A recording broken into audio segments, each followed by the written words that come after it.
as comedians, we do get paid to do some kidding and also some killing. But of course, all that means is metaphorically killing people with our jokes.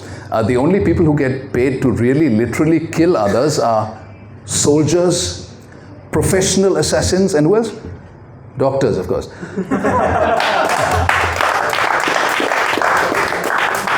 Let's do some jokes about doctors now. They're a bit difficult, so only doctors themselves and people with high IQ scores will understand, which means all of you will understand, except maybe for a few people with low IQ scores. But I think those people should clap and cheer as well, otherwise they will be exposed and look stupid. On television, I used to watch these TV doctors like Dr. Phil, thinking they could cure people of illnesses. But the only thing they cured was my TV addiction.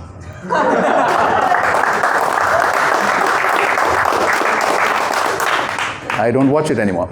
And then I went to visit my own doctor the other day, and don't ask which doctor, because he's a normal doctor, not a witch doctor. He was wearing a shirt saying, "I hate apples." I asked him why. He said, "Well, because an apple a day keeps the doctor away, so I hate them." That's the core issue here. And his wife was also called Jasminder Kaur, but that's it. Of course, the only reason I could even read what it said on his shirt is because the doctor himself had not written it. Because doctors have such bad handwriting, don't they? Quite indecipherable. You've seen pictures of the Indus Valley script? It's almost that bad, isn't it? So one of my relatives wanted to become a doctor.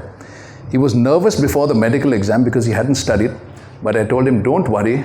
Just scribble whatever you want and make sure the examiner cannot understand a single word you write, and that way he'll conclude that you're already fully qualified to be a doctor.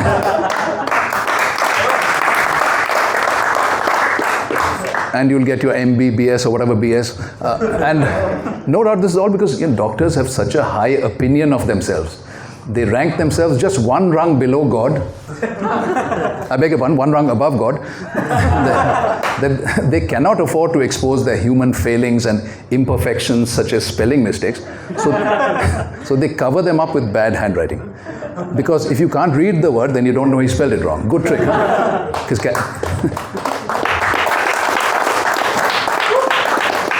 Because can you imagine if God would make spelling mistakes? Like if the holy books would say, "In the beginning was the word," but God misspelled it. We're just lucky he said, "Let there be light, not night," otherwise there would have been a permanent power cut. And only people in parts of Bihar and West Bengal would have continued living their normal benighted lives.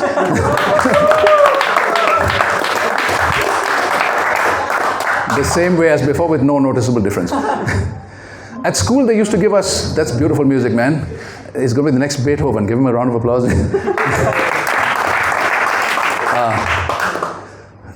Now, what was I saying? Oh, yeah. When I was in school, they used to give us extra marks for good handwriting.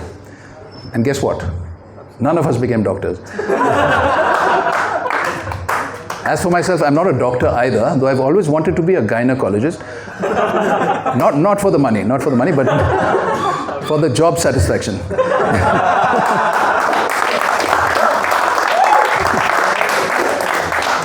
Doctors traditionally take the Hippocratic Oath, swearing to provide medical care to all patients, but for some it is more of a hypocritical oath.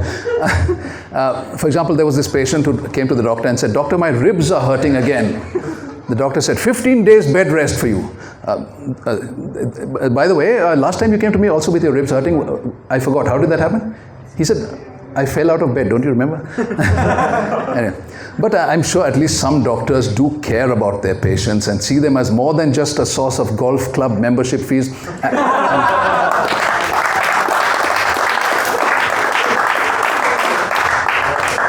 And even veterinarians would care about animals. Actually, there are people who say animals are better than humans. Like, I met one of these guys and asked him, "Why do you say animals are better?" He said, because nobody except my dog loves me. Everyone else hates me. Then I asked, "What do you do for your dog?" He said, "I feed it, I care for it, I give it everything it needs." I said, "You idiot, your dog is just doing business with you." Today I saw it making an account, writing one lick on your ugly face for one dog biscuit. Try stopping its food supply and see what happens. The lick on your face will become one resounding bitch slap. with claws out. And how about trying to be nice to humans as well? In fact, I volunteer to take the place of your dog. If you give me whatever I want, I'll roll over, I'll sit up and beg, I'll eat your homework, I'll hump your leg, whatever makes you happy.